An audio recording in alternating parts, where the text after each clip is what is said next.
onde estava a presença de Deus. No conceito deles, faltou que a arca estivesse junto com eles como um símbolo de vitória. Conta também a passagem bíblica que eles fizeram grande festa, que eles fizeram um grande barulho, que eles jubilaram, falaram palavras de ordem, palavras de guerra. Que até os filisteus resolveram dar uma olhada no que estava acontecendo e por um momento ficaram com medo daquilo, porque viram que a Arca da Aliança estava com eles. Mas o rei dos filisteus falou assim: nós somos homem, e tem todo um texto lá onde mostra uma palavra de incentivo, uma palavra de incentivo de guerra, e os filisteus resolvem pelejar contra os israelitas. E vão os dois povos numa peleja, e nessa segunda peleja, novamente Israel é derrotado, e morrem mais de 30 mil homens.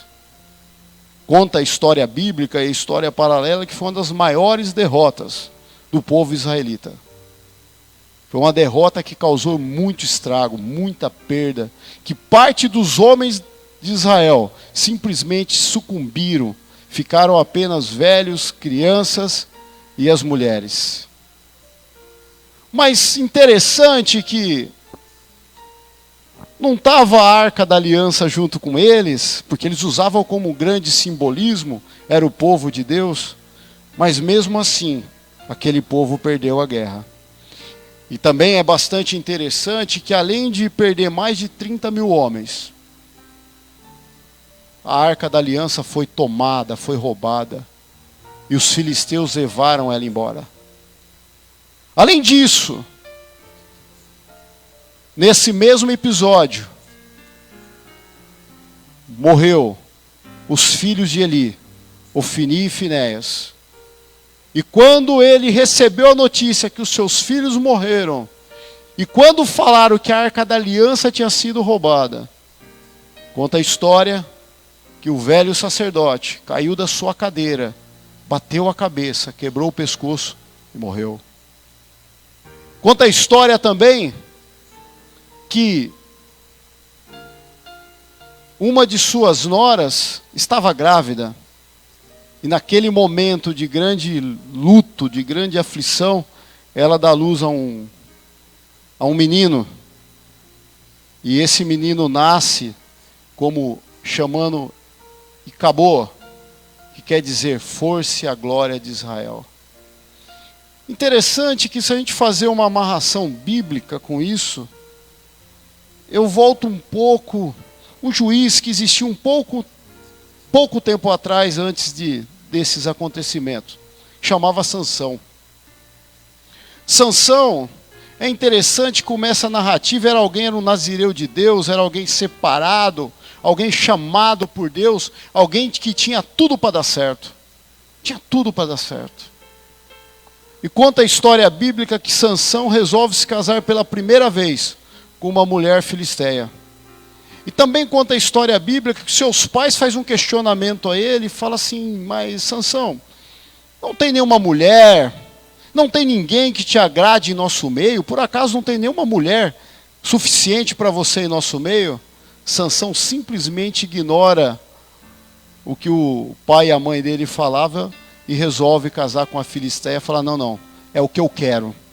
E conta a história bíblica que Sansão casa com uma mulher timinita, da cidade de Timineu, e passa-se o tempo, Sansão em seu auge da sua força, com o seu poder, com o seu espírito guerreiro, se achando bastante dono de si, os filisteus resolvem matar essa primeira mulher e queimam ela viva, tanto ela quanto o seu pai. Mas a Sansão não acontece nada. Anda-se a história, Sansão se vinga dos filisteus, Sansão novamente retorna no meio daquele povo e escolhe uma segunda mulher, que era Dalila. E aí todos nós já sabemos a história, o que aconteceu. Interessante que na primeira vez não aconteceu nada para Sansão. Ele perdeu aquela mulher, ele perdeu o seu sogro, provavelmente perdeu a sua casa, mas a vida dele foi poupada. Ele continuou a julgando sobre Israel, a sendo juiz em Israel. E continuou a fazendo os seus devaneios de guerra. É interessante que na primeira vez, assim como aconteceu com Sansão, aconteceu com esse povo. O Senhor chamou eles e eles perderam a guerra. Mas o Senhor deu uma segunda chance para eles poderem meditar o que estava acontecendo. Tanto Sansão quanto esse povo tomaram decisões erradas. Tanto Sansão quanto eles simplesmente ignoraram o aviso de Deus. E eu trago para a minha vida, eu levo também para a sua. Às vezes as coisas não dão certo. As coisas não vão para frente. Até perdemos algumas coisas, mas insistimos no erro. O erro é algo que está, infelizmente, imputado em nossas vidas, pela nossa velha natureza. Infelizmente, eu, você, nós iremos errar. Iremos pecar, iremos causar algum tipo de estrago. Mas o Senhor, Ele nos dá a chance de fazermos novamente e fazermos bem feito. Ele nos dá essa chance, Ele nos dá esse caminho. Ele nos ensina o caminho. E a Bíblia, ela é rica, a Bíblia tem várias histórias para nos alertar sobre isso. E hoje o Senhor nos alerta sobre esses dois personagens. Mas Sansão não quis ouvir os primeiros conselhos de seu pai. Sansão resolveu pegar e ir lá no meio dos filisteus e tomar uma outra mulher. Só que essa mulher era bem treinada. Essa mulher, os filisteus já tinham deixado ela a par de tudo. E Sansão caiu em seus encantos, pecou contra Deus, perdeu a sua força e foi levado prisioneiro, colocado no templo de Dagon, como um bobo da corte, com seus olhos furados, um cego, servindo de vexame para o seu povo, servindo de chacota no meio do povo filisteu. Também não vou pregar sobre Sansão, mas é interessante que isso é o que acontece com a gente. Quando não ouvimos a Deus, erramos uma vez, erramos outra, chega um ponto, o Senhor deixa o caminho conduzir. E aí as piores coisas acontecem. Porque quando vamos no meio dos filisteus, que nesse momento vou usar aqui como representa o mundo, nós ficamos cegos como Sansão. Não enxergamos onde está a verdade. Ficamos acorrentados como um preso. E todo o poder, toda a força do Espírito Santo de Deus, que há em nós, vai-se embora. Nós não conseguimos mais nos livrar das correntes que nos prendem. Porque perdemos a glória, perdemos a graça e perdemos o Espírito Santo de Deus. Interessante também que Jesus, lá no Novo Testamento, Jesus fala sobre a primeira e a segunda condição. Na primeira condição, vem o Espírito, limpa a casa, deixa a casa tudo em ordem. Aí por algum motivo o Espírito vai embora, e aquele espírito ruim que havia dentro de você, ele volta. Encontra-se a casa vazia. E a hora que ele acha a casa vazia, ele traz mais 7 legiões de demônios junto com ele. Ou seja, a Bíblia fala que a segunda condição torna-se muito pior do que a primeira condição. Sansão não conseguiu voltar da segunda condição.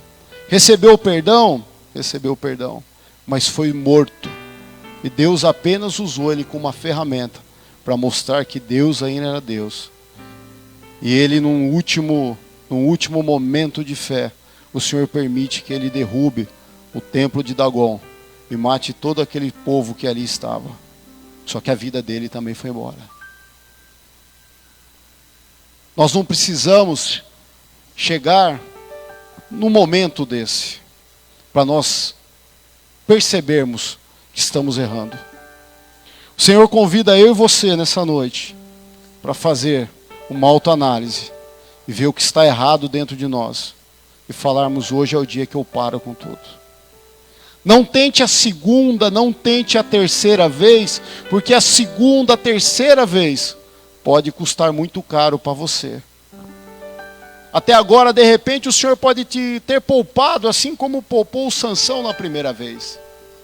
Assim como o Senhor poupou o povo dele nessa primeira vez, onde teve uma pequena perda. Mas a segunda perda pode ser muito grande.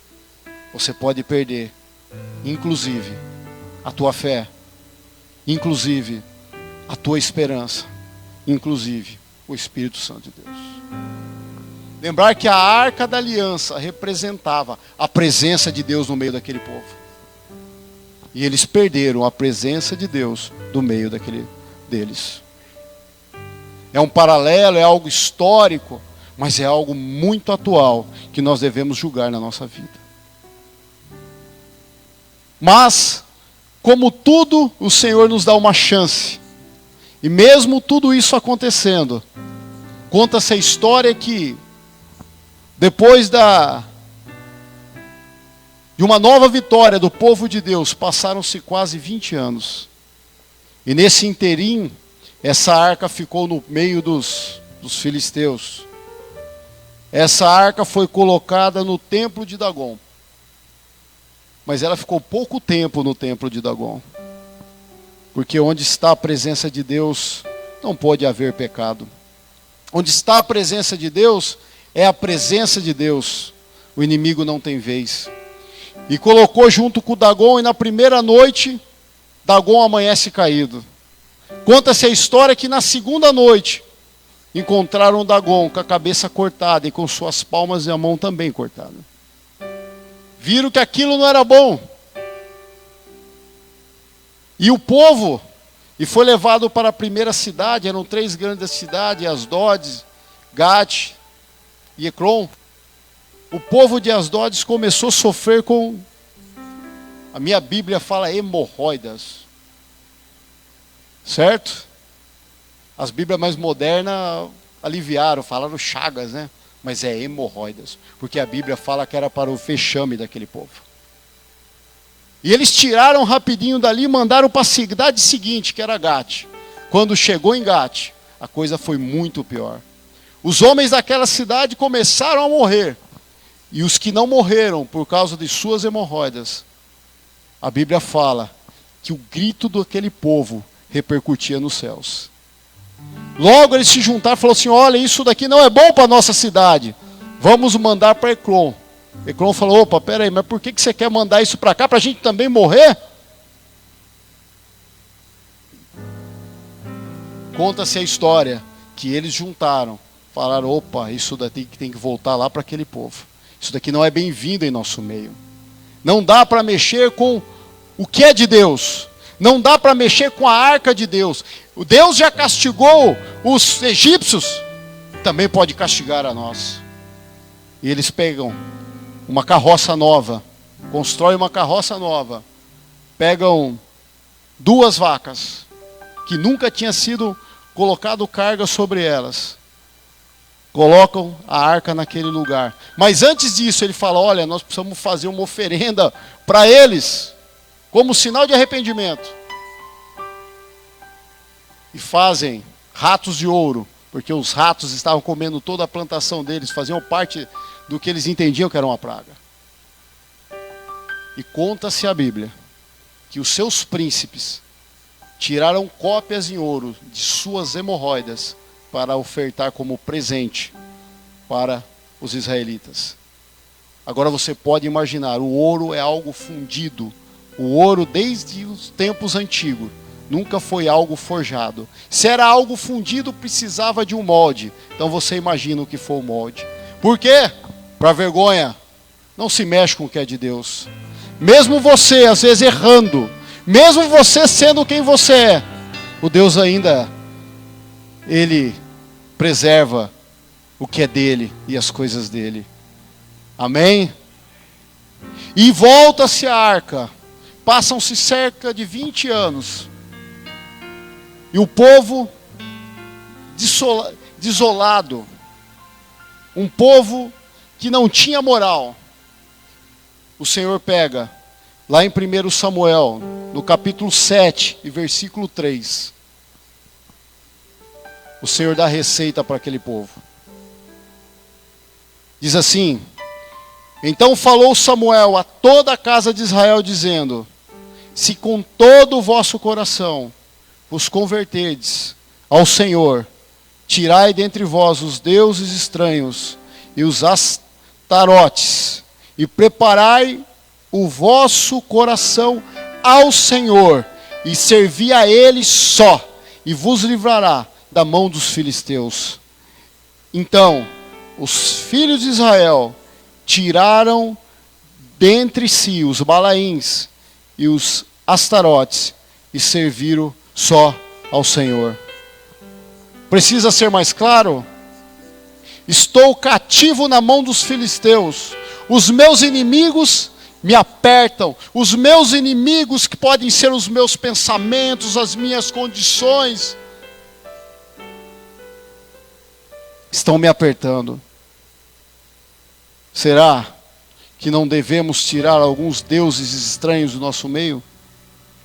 Será que não devemos tirar alguns ídolos da nossa vida, do nosso altar? Alguns velhos costumes, coisas do passado, segredos escondidos, coração dividido. Não vai bem? Se não vai bem, é porque tem alguma coisa no meio que não está agradando a Deus.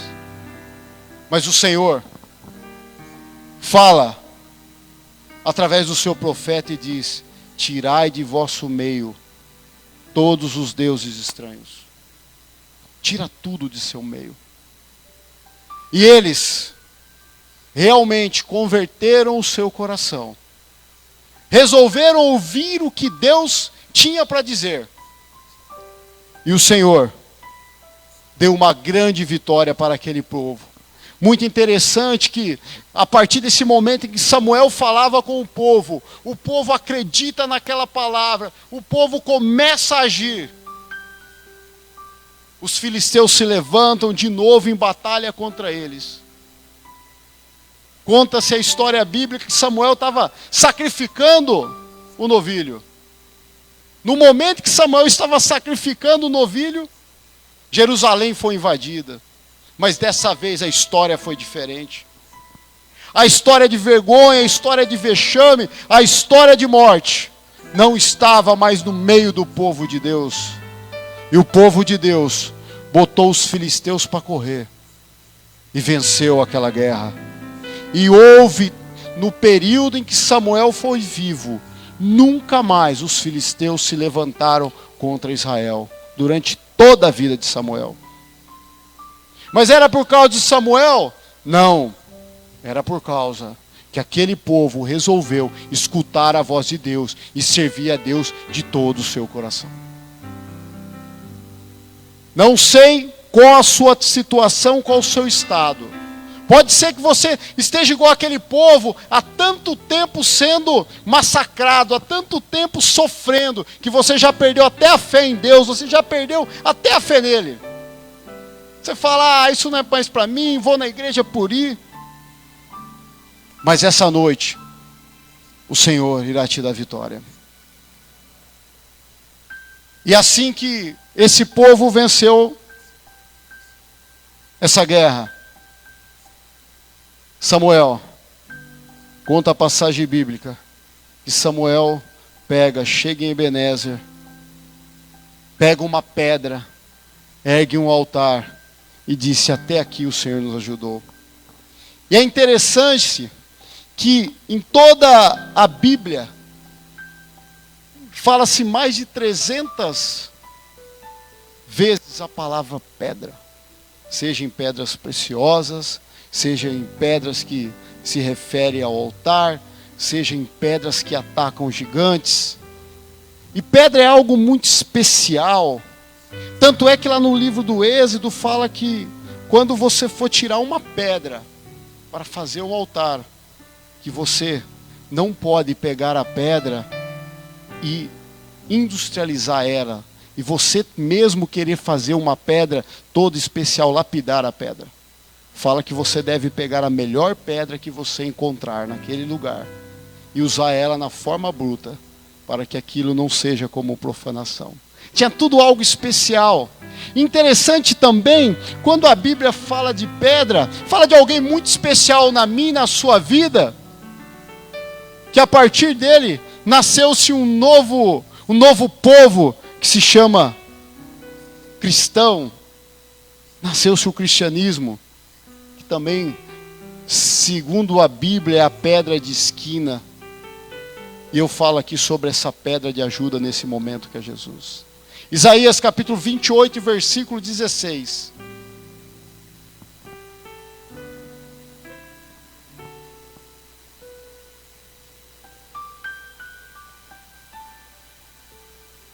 Diz o seguinte: portanto, assim diz o Senhor Jeová, eis que eu assentei em Sião uma pedra já provada, pedra preciosa de esquina, que está bem firme e fundada.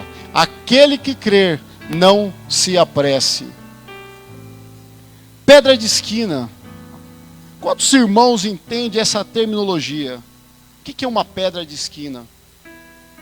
Nas construções antigas, quando você pegava um esquema piramidal, a pedra de esquina era a pedra que dava o alinhamento e dava a sustentação.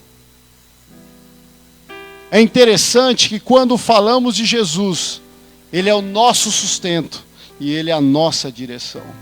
Não é à toa que Samuel chegou naquele lugar e colocou uma pedra, porque é em Jesus que nós temos a vitória. É de Jesus que vem a nossa vitória, independe do nosso passado, independe de quantas vezes você perdeu.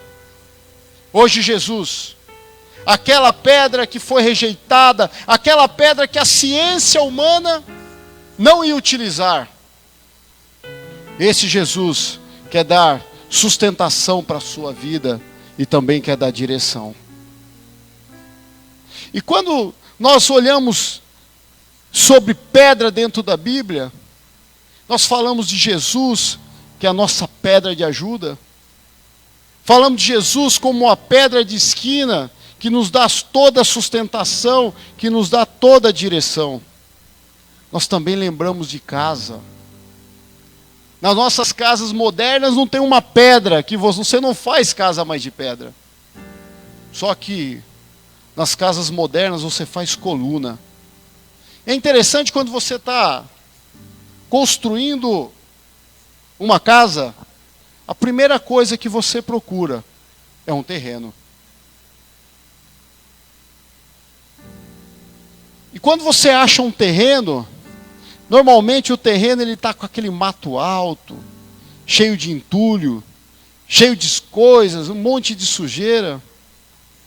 E aqui espiritualmente eu falo que foi assim que o Senhor um dia me encontrou a você.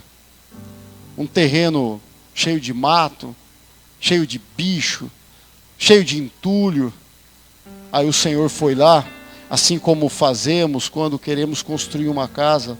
Aí o Senhor foi lá e tirou todo o entulho, tirou todo o mato, preparou o terreno, aplanou ele e deixou ele em ordem. Seria esse terreno o nosso coração, o meu coração, o seu coração? Aí o Senhor começa a construir uma casa, que é no seu coração que vai morar o Espírito Santo dele. Começa a construir uma casa, coloca os alicerces, e erguem-se as colunas. Essa coluna é Cristo em nossa vida. E a coluna é interessante que você, em alguns casos você nem a vê, mas você sabe que ela está ali. Uma casa sem coluna não para de pé. Uma casa sem coluna não tem como manter-se erguida. E o Senhor vai, cria-se as colunas, fecham-se as paredes e formam essa casa. E ali fica o Espírito Santo de Deus.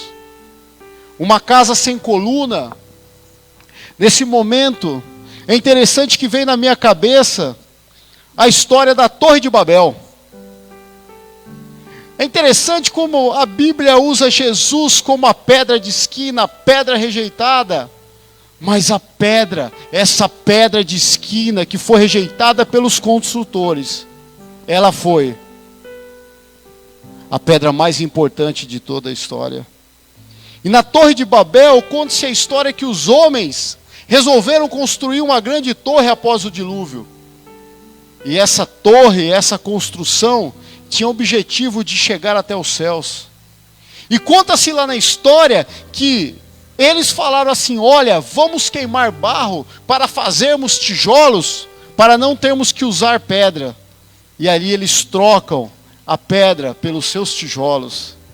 Os tijolos humanos, vamos dizer que são as coisas humanas, a inteligência humana. E ali é o primeiro lugar da história em que eles rejeitam a pedra, que é Jesus Cristo. Conta-se a história que eles queriam chegar aos céus para que eles pudessem tocar nos céus. Mas não era da maneira deles, era sim da maneira de Deus. E muito tempo depois, aquela pedra rejeitada veio nascer nesse mundo e chamava-se Jesus Cristo. Interessante também que eles queriam tocar aos céus. O homem sempre quis tocar aos céus. O homem sempre quis alcançar os céus. O homem sempre quis estar acima. Mas em todo momento Deus teve um plano diferente para mim e para você.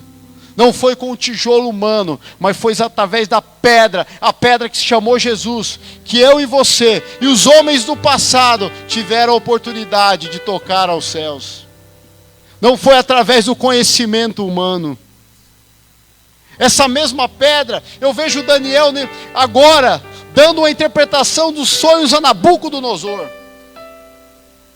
Quando Nabucodonosor teve um sonho em que viu uma grande estátua, uma estátua grande, de toda reluzente, com uma totalmente potente, como ele nunca tinha visto algo igual, totalmente linda. Aquela estátua tinha a sua cabeça de ouro, tinha os seus ombros, o seu peito de prata, tinha-se o seu ventre, suas coxas de bronze, suas pernas de ferro e seus pés de ferro e barro. E Nabucodonosor olhou tudo aquilo, viu aquilo que era lindo, mas de repente saiu uma pedra que rola sem o toque humano, sem toque nenhum humano, uma pedra que desce e vem e cai sobre aquela estátua, atinge as suas pernas de ferro, aos seus pés de barro e ferro, esmiuça assim como esmiuça o cobre, assim como esmiuça a prata, e assim como esmiuça o ouro, e nada sobra. E aquela pedra começa a tomar um tamanho impressionante, e conta-se a história bíblica, que aquela pedra virou uma grande montanha e invadiu todo o mundo. O que isso tem a ver comigo e com você? O Senhor fala que não é através das riquezas humanas, não é através do seu pensamento, assim como Babel, não é na sua força, não é no seu braço, não é do seu jeito, não é no seu querer, não é na sua vontade que você vai alcançar os céus. Não é da sua força que você vai ser onipotente, não é na sua força que você vai dominar o mundo, que você vai ter ouro, você vai ter prata, você vai ter as riquezas do mundo.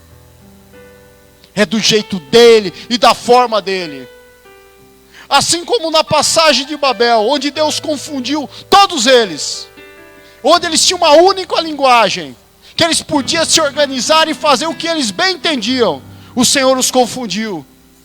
Mas o Senhor, lá na frente, logo depois que Jesus morreu, o Senhor cria um novo povo, com língua diferente, mas que entendia um único evangelho, como aconteceu no dia de Pentecostes. É do jeito dele, é da forma dele. E eu falo com toda a ousadia.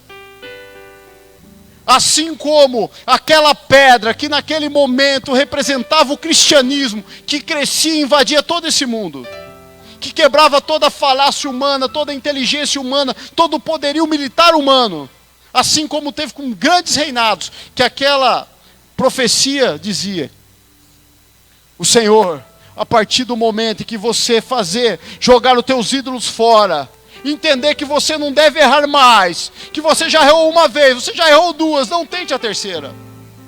A partir do momento que você arrancar todos os deuses estranhos, tudo aquilo que não é de Deus, tudo aquilo que o Senhor tem te incomodado a arrancar da sua vida, essa pedra vai entrar sobre todo esse sofismo humano que existe na sua vida, e vai esmiuçar, e essa pedra vai crescer no teu coração, e vai crescer de tal maneira que se tornará uma grande montanha, em que não vai caber mais nada dentro de você. E essa pedra que é Jesus Cristo, nessa noite, eu acredito pela fé, que está aqui neste lugar, está enchendo toda essa casa, está crescendo como uma grande montanha, para não ter nada mais além da presença dEle e do poder dEle. Ou, a pedra que foi rejeitada, essa pedra que foi esquecida, é a pedra principal da minha e da sua vida. Não adianta você ir no mundo, você indo no mundo só está sujando a sua casa. Você indo no mundo, saindo da presença dEle, está apenas tirando aquilo que Ele já fortificou na sua vida. Tem um lugar dentro de você, assim como um arco, que tem uma pedra principal que segura o arco. Você está se sentindo frágil, com as laterais balançando, sua vida não está bem. Sabe por quê? Está faltando essa pedra, fechar esse arco e dar toda a firmeza. Essa pedra é a pedra que sustenta, não é qualquer pedra. Você não pode colocar qualquer pedra numa pedra de esquina, que toda a construção vai cair. Não adianta você ficar escolhendo, tirando, colocando algo que vai substituir Deus no seu coração. Não vai dar certo, não vai para frente. Acredite, já fiz isso e me custou muito caro. Chega, esse lugar dentro de você, esse lugar só tem um formato que cabe uma única pedra, que é a presença do Espírito Santo de Deus. Espírito poderoso esse, que diz a Bíblia, que o Espírito Santo de Deus, que ressuscitou Jesus. Espírito esse, que ressuscita você nessa noite. Não importa os seus problemas, hoje é a data limite. Não seja duro de coração, o Senhor te chama para um reconcerto. Por favor, fique de pé.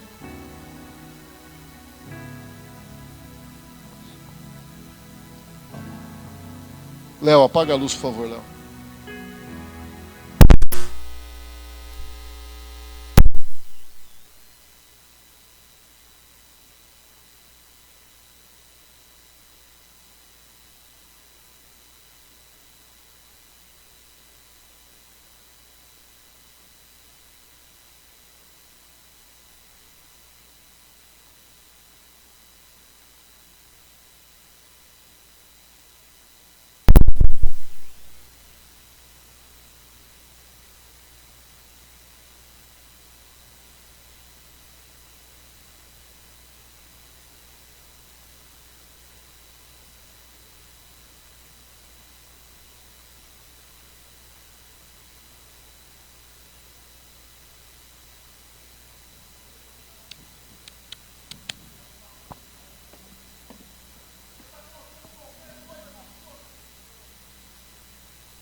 Uma pedra que não é Ele. É por isso que tudo está tremendo. Parece que você está vivendo um terremoto em sua vida. Por favor, entenda o que o Espírito está dizendo.